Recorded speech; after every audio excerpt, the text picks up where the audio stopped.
Looking very suave there, Zels. And my scarf, my Rupert the Bear scarf. It's a bit chilly here in Cape Town. You don't even have your shorts on today. Yellow! What's going on with that jacket, mate? It's interesting you should ask. Yeah, I didn't think you'd notice. Let me get my sunglasses. It's courtesy of the Stormers in Durban. Unbelievable. He gave it to me whilst I was in Barrydale. What? I got this from the All Blacks. I gathered that. Black, white, Adidas 3 stripes. There we go. Wonderful. Mate. But tell me, where did you get those trousers from? From Ireland. Ireland. Our friends in Cork. Yeah, not Irish green, camo green. Yeah. Ireland, South Africa, Durban, 21 degrees. It's going to be a very different test match to what we saw at Loftus. Unchanged Bok 23. What makes you say it's going to be very different? Well, firstly, it's at a different venue. Yes. And it's at sea level. The ball's not going to travel as far.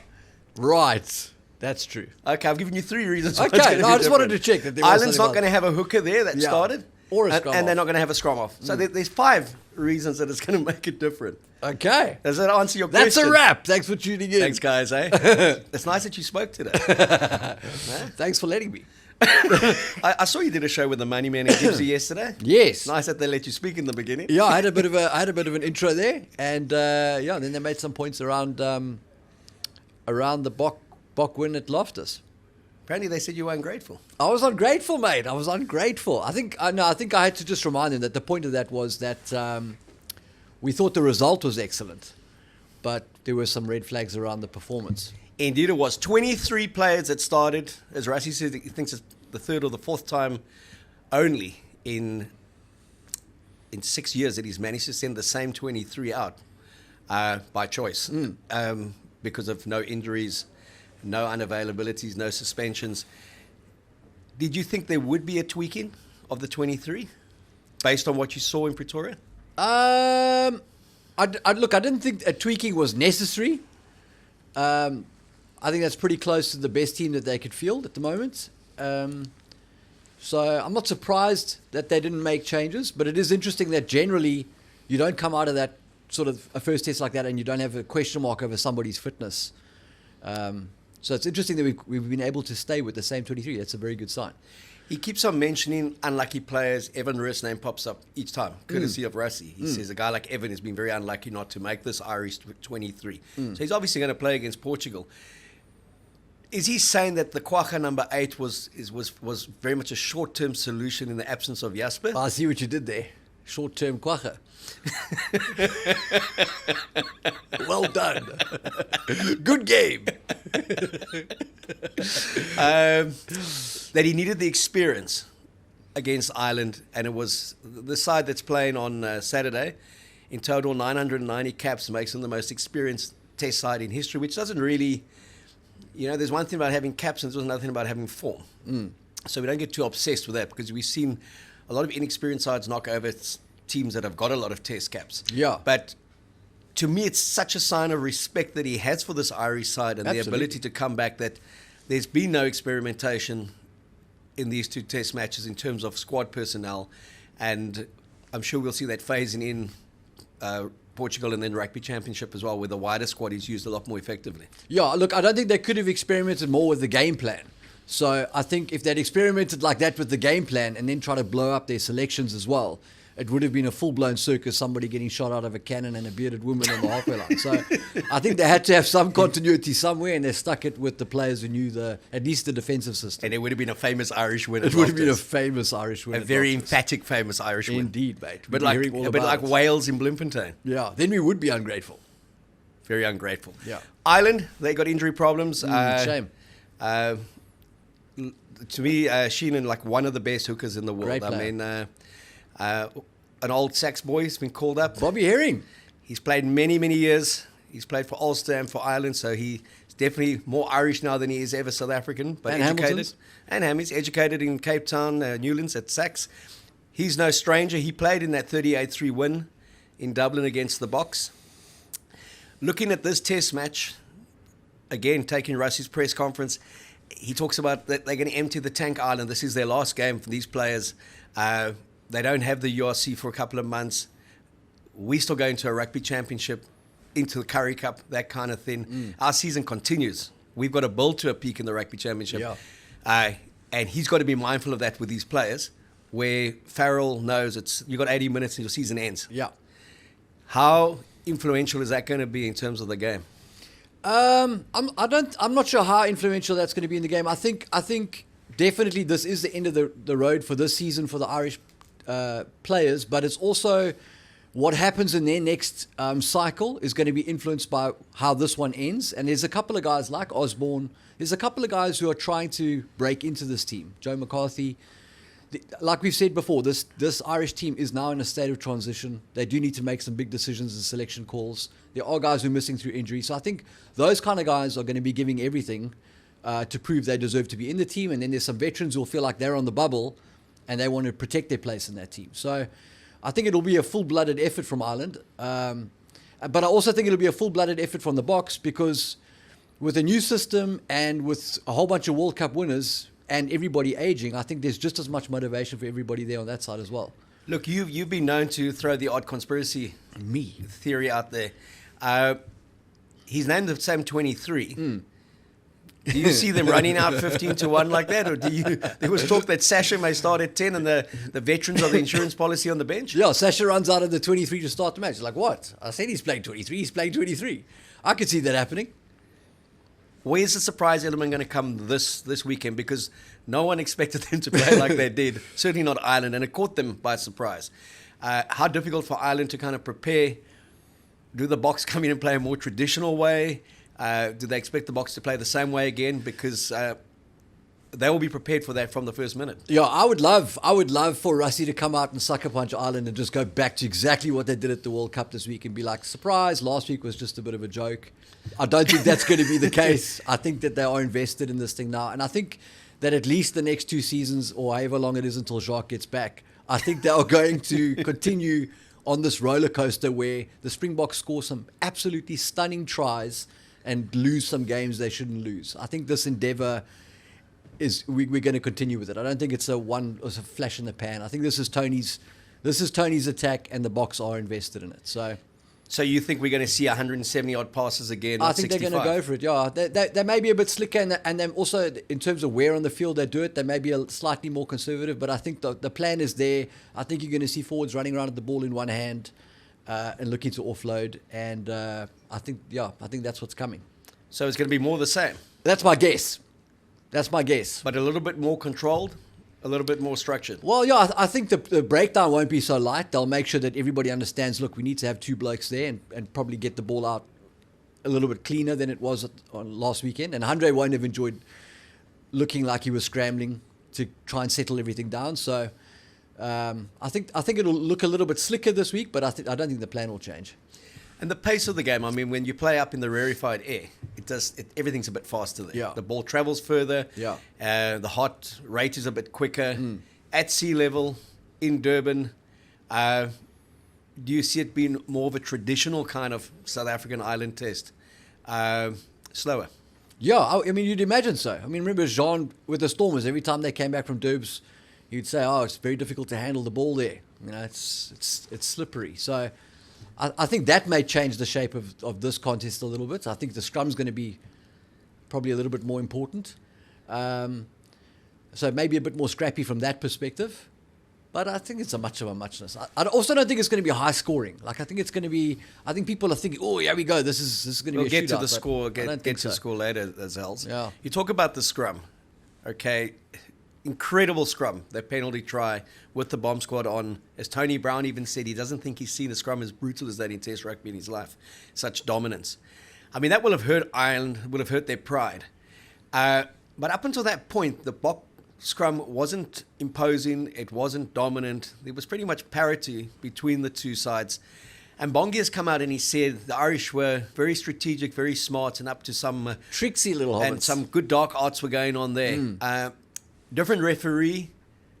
You rate him very highly. I don't really know Carl Dixon. I mean, I've watched him ref a few games, but he's not been. It doesn't feel like he's been around for 10 years. He's not like Angus Gardner. But I suppose the difference there is that unlike Angus Gardner, he hasn't found a reason not to be reffing the Springboks. So Let's see. He hasn't pulled out for personal reasons. He hasn't pulled out for personal reasons, exactly. He's not afraid of Rassie's not post-match analysis. No, he's not terrified. 64 clips. Exactly. going to World Rugby.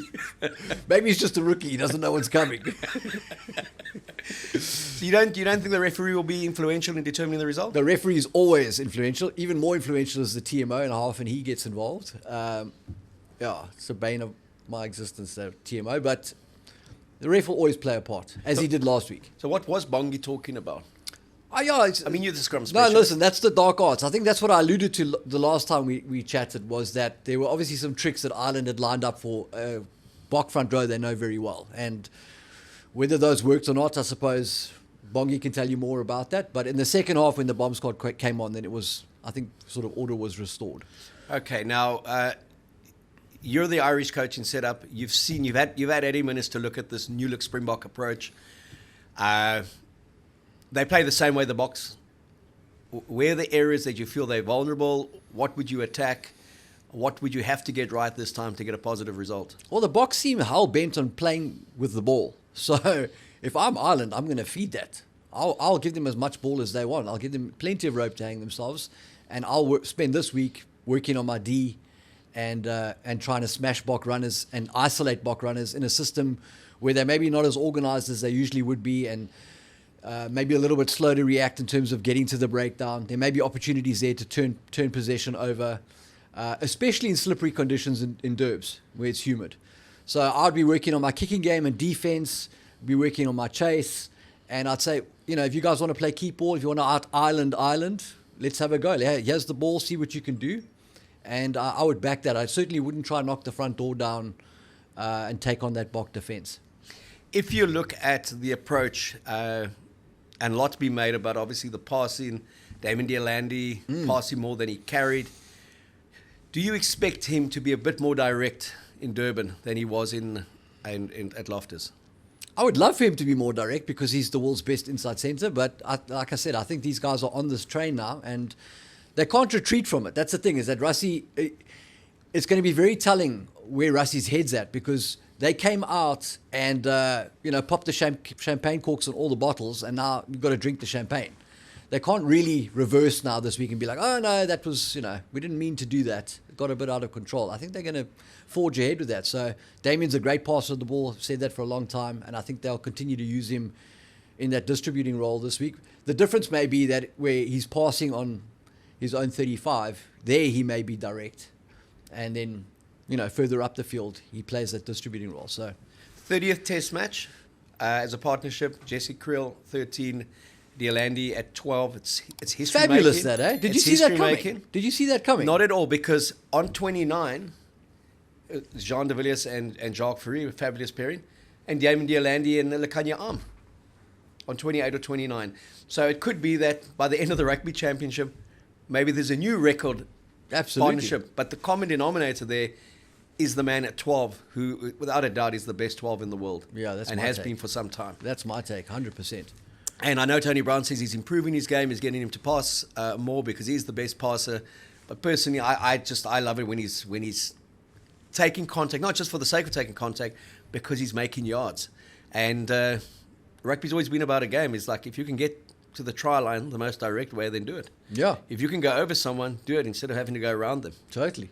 I mean, we wouldn't take Jonah Lomu and say to him, offload to Christian Cullen. We'd say, if you can run over... Or maybe we would, mate, based on the comments. If you can, just run over the guy in front of you. Totally. Wait for him and then run over him. Or tell Christian Cullen to try run over someone. Well, exactly. I mean, if you look at the comments, I mean, there's this love affair immediately with Tony Brown, the romance that we are evolving. As I said to you, when New Zealand starts loving us, I get a little bit worried. Totally, mate. Eh? So the same pundits who've been telling us for years that we're too boring and you guys need to evolve your game, and then we won 2 World Cups. Those same pundits that rugby fans in South Africa told to shut up since the 2019 World Cup, they're now like, oh, but those guys are saying we should evolve. We should listen to them. How does that make sense now? I don't know. It just doesn't, right? To quote my daughter, I don't know.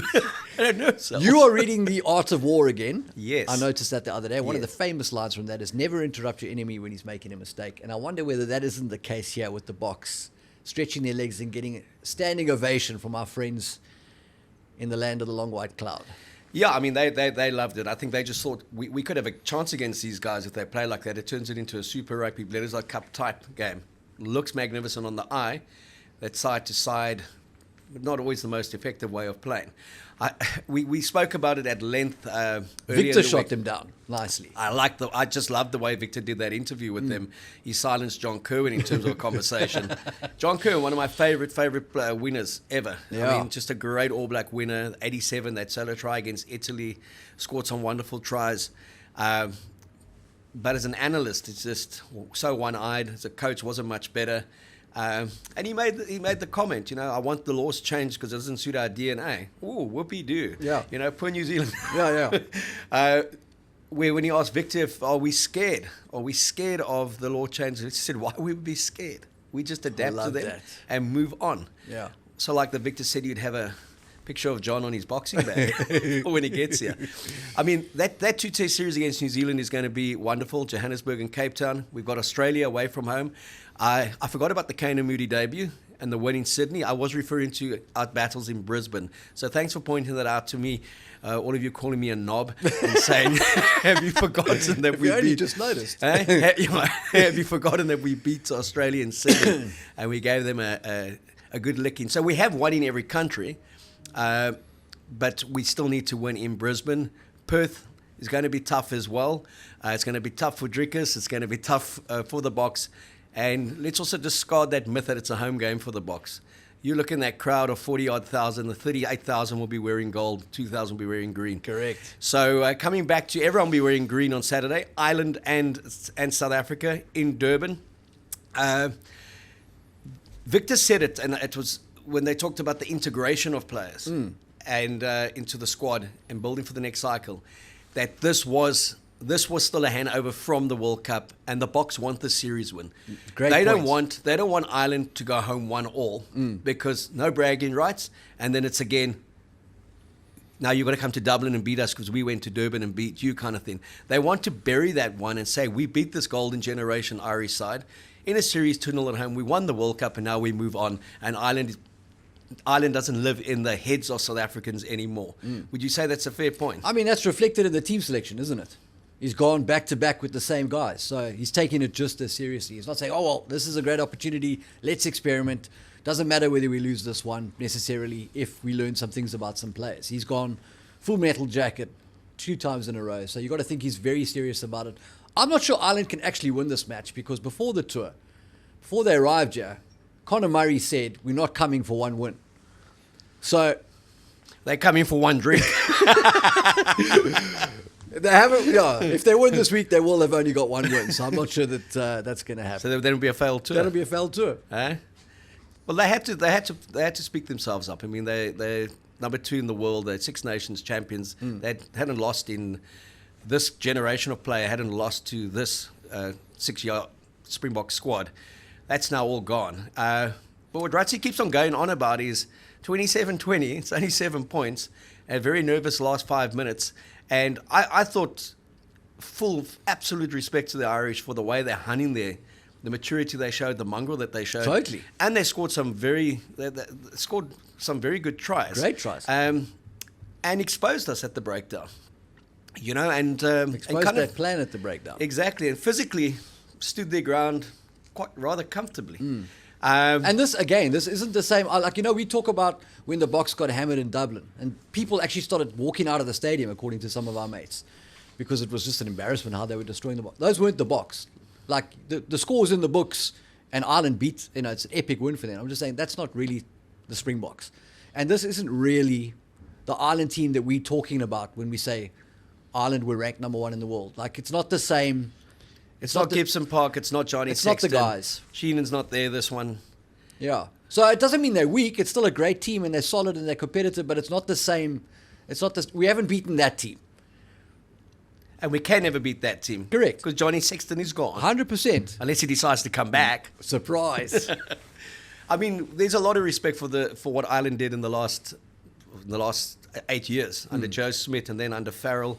I know we have a lot of good banter about it. Who's 1, who's 2 in the world.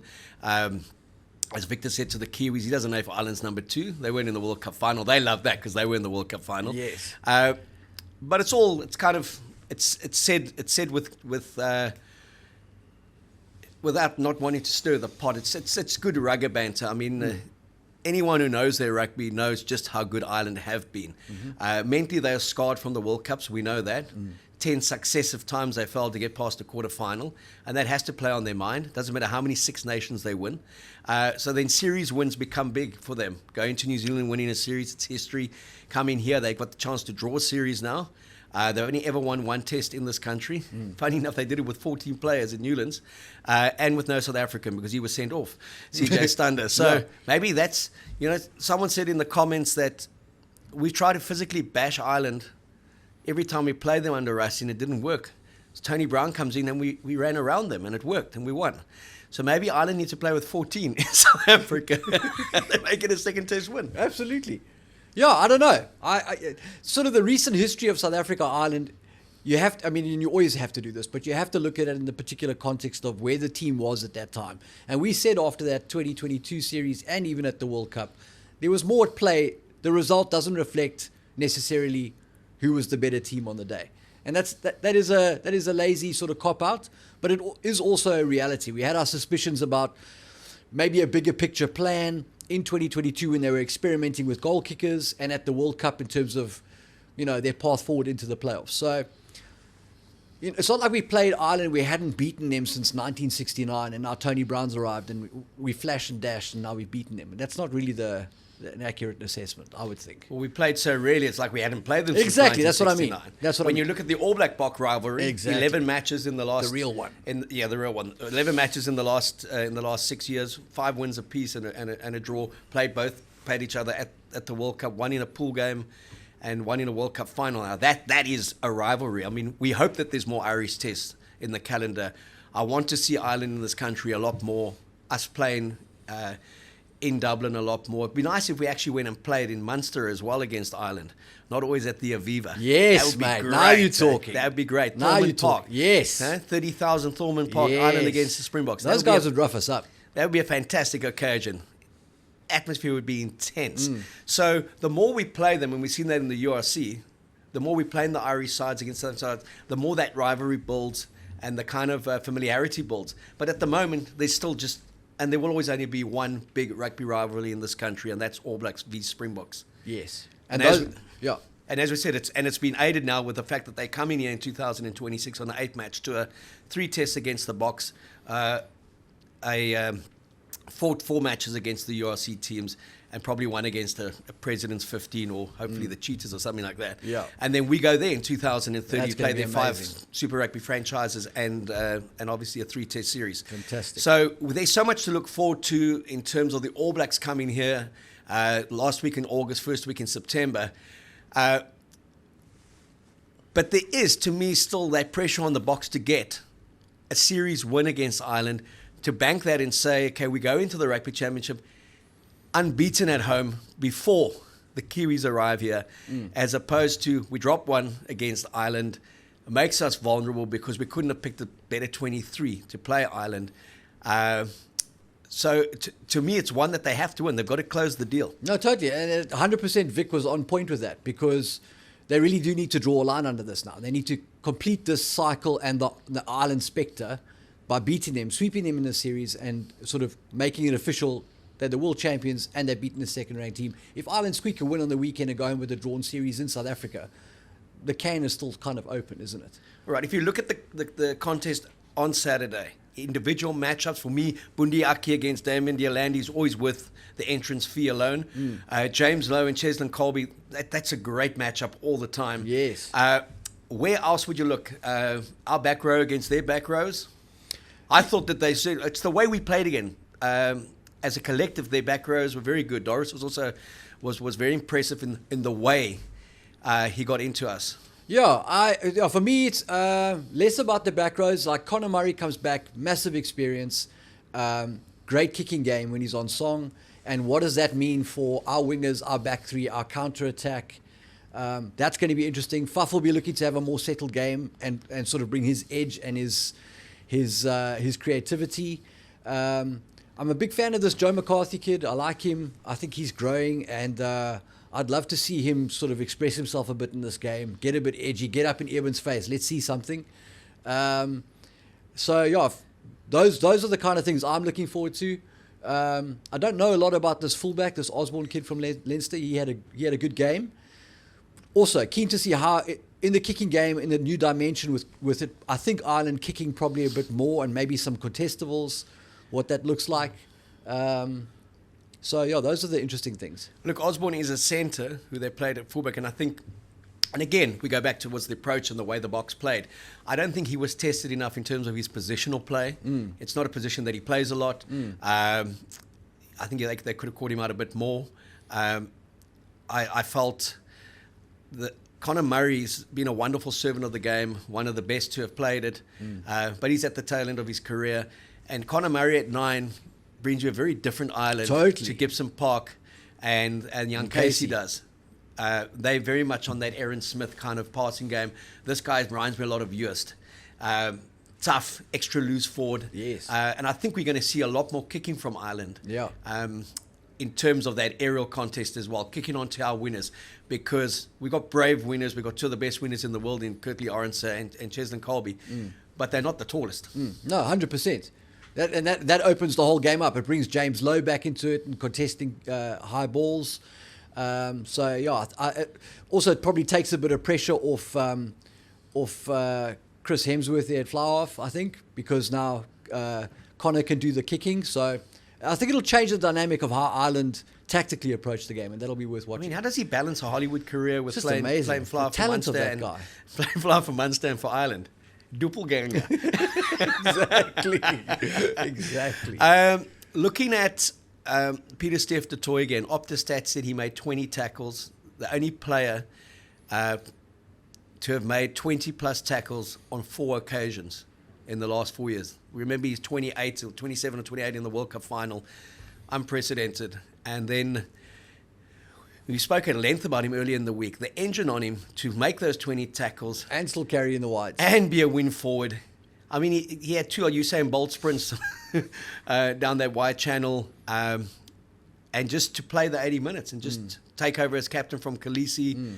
I mean, he's a special player. He's a fantastic player. Absolutely fantastic player. And like I said when we chatted earlier, like for me, that's a guy that I don't want him to kind of, his career fizzles out when his body can't operate at that level at flank. Like, I think he's got massive value, potentially reverting to lock, maybe running our line out. He's still obviously very experienced player, very athletic, especially at lock, and obviously has the work rate for it. So I quite like the idea of his career sort of moving in that direction to prolong it. But yeah, let's a winner who moves to centre, a blindside flank who moves into lock. He started his career at lock.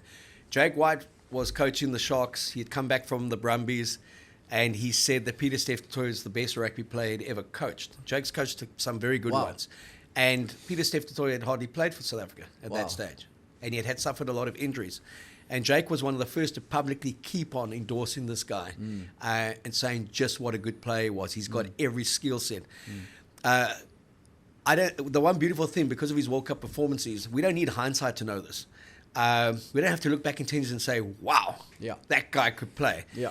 And I've never known a South African player who has got such universal acknowledgement so quickly as Peter-Steph du Toit has got. You speak to critics in every rugby playing nation. He's the ace-er, he's in Meneer. They acknowledge it. If we could pick one player from South Africa, who would it be? Peter-Steph du Toit. We should be very privileged that we watch him play at the moment. Totally. He needs to be managed through to that next World Cup.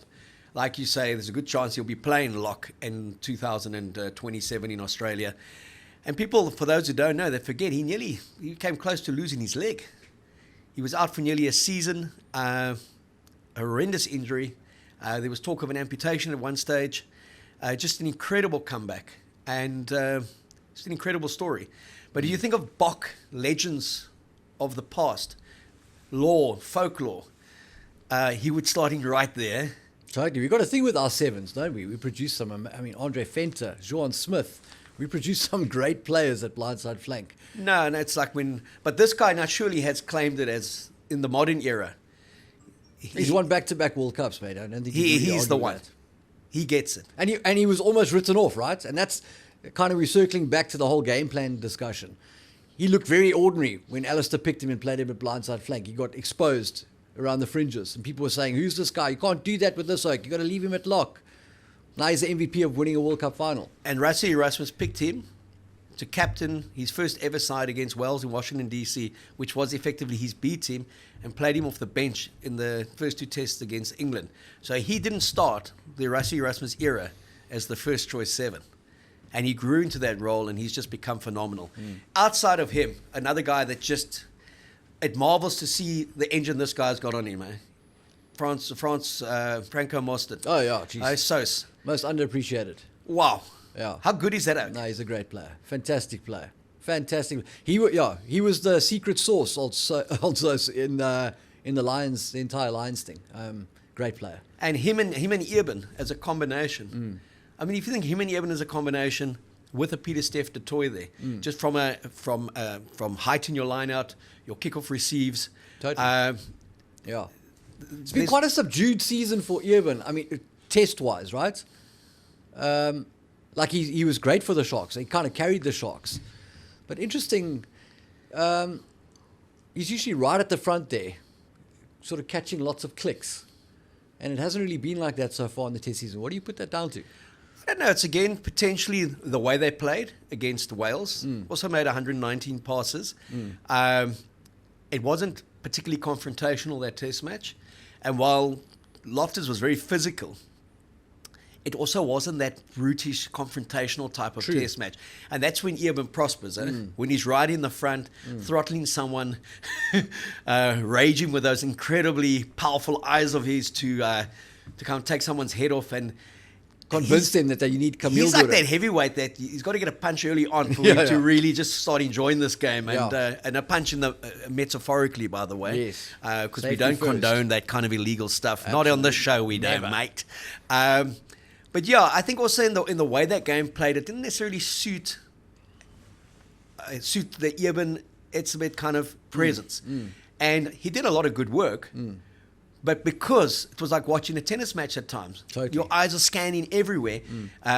You're not seeing those close exchanges, the one-off runners. So I'm expecting him to have a more powerful performance in Durban. And I think it will. I think they will play a little bit tighter than they did in Loftus. I think you will see them take them on a bit more in contact, not just playing for space and playing from depth. Because a very good defence would have unpicked us if they were prepared for it. Because Ireland has got a good defence. Totally. They would have unpicked us a lot. Like you said, they would have said, play from within your own half, play from 20 metres from your try line, and. I think everyone was consistent in the analysis that I've read, that I've watched, and to me one of the more insightful analysis came from Victor Matfield throughout the week, and he was also, if they were guilty of anything, it was probably playing too much in their own half in the first 20 minutes of the second half of that test match. I agree with that. And it was very similar to the All Black England test, and you listen to their critics, you listen to Scott Robertson, even their players, who said if they were guilty of one thing, it wasn't trying to impose their pack more on the game because they had scrum dominance. It was that they got too lateral, they got too loose, too quickly, and that kind of suited England's game plan as well. So that's going to be a cracker. Eden Park, All Blacks haven't lost there for 30 years. Is this England side capable of beating them? I mean, they're capable. Will it happen? No, they're not. Those All Blacks are coming. So I know they're just one test into it, but you can see Razor's got those guys in the palm of his hand, and I think he's going to grow this team quite quickly. I think there's some guys who are playing in this series that may not survive to the Rugby Championship or in the long-term plans, but I think Razor's got a clear-cut plan on the identity he wants for this All Blacks team, how they're going to play and who he's going to use in that. Well, Will Jordan comes back. We know that when he's fit. So it's Will Jordan, it's Tillier, and it's SARugbymag. That will be the back three. And you've got a Bowden Barrett who covers fullback. You've got a Caleb Clark who can come in on the wing. Their midfield, they've pretty much... Geordie Barrett will be there for as long as he wants at 12. And then 13... Rico Ione's there, but I don't know if he's going to last there. No. They may look elsewhere as well. And then certainly Richie Mahunga, they're trying to get him back as soon as possible. He'll start in at 10. DMAC is not the long-term answer at 10. And Roy Gard will come back once post his injury. I think he's the leading 9. And then the big thing, they can get Shannon Frizzell back as well. He wants to come back earlier. And I really like their front rows. We spoke about that earlier in the week, where they are, and they've always been, in terms of depth, is at lock, where they are vulnerable. But they tend to produce 2 locks who can play 100 tests and play for a decade. So I think it's going to be a great 2 tests when they come to South Africa. Yes. Because of the time frame, and both they will have grown, we will have grown, evolved our game, as everyone loves to say. Yes. But yeah, I agree with you. I think they will win. I think they'll win quite comfortably. I've got them to win double digits. I had them by 12 last week. It was 1. So I'm going to go 12 again. Oh. I'm going to have them to win by 12 points again. A 29-17. That's a great scoreline. I think, I'm probably close to that. I like that. I don't know about 12. I'll give them 10 points. I'll say a 28-18 maybe, or a 26. I like the way you're thinking. 16, I like the way you're thinking. 10 and 12 points. Australia, Wales, some would say, who cares? We do, because we have to go play Australia there. Yeah. Very good win for Joe Smith on his first match. I thought the righty was just superb. That fullback, the one you love from Hammies. Mate, are we going to talk about him? No, look, great effort from him. Very happy for Joey Schmidt. And we need the Wallabies to be back, right? It makes rugby better. So, do we really? Well, so that when we smash them, we can say we've beaten somebody. Do we really want them back? But Did you really mean that, mate? They've got some guys there that are not great. So I was disappointed with Wales. I know that they've got a lot of issues there, but I expected a little bit more from Wales. Hopefully they put up more of a fight this weekend, but I don't think they'll beat the Wallabies in the second test, mate. Not in Melbourne. Okay, so I've got the Wallabies to win that one 30-18.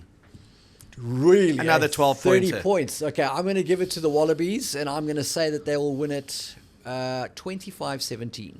All right. And then our one in Durban, the one that everyone tune in, I think I'm going to go with 12 again. Look at you, mate. You got Boks by 10 to Boks by 12 2 weeks in a row. Hey, Boks by 12, 32-20. I think it's going to be low scoring. I've picked the Boks to win that one 22-16. All right, there you have it. Boks to win, take the series, and undoubtedly confirm not only are they world champions, not only are they British and Irish Lions series winners, they would also be series winners against Ireland, which makes them the best team in the world.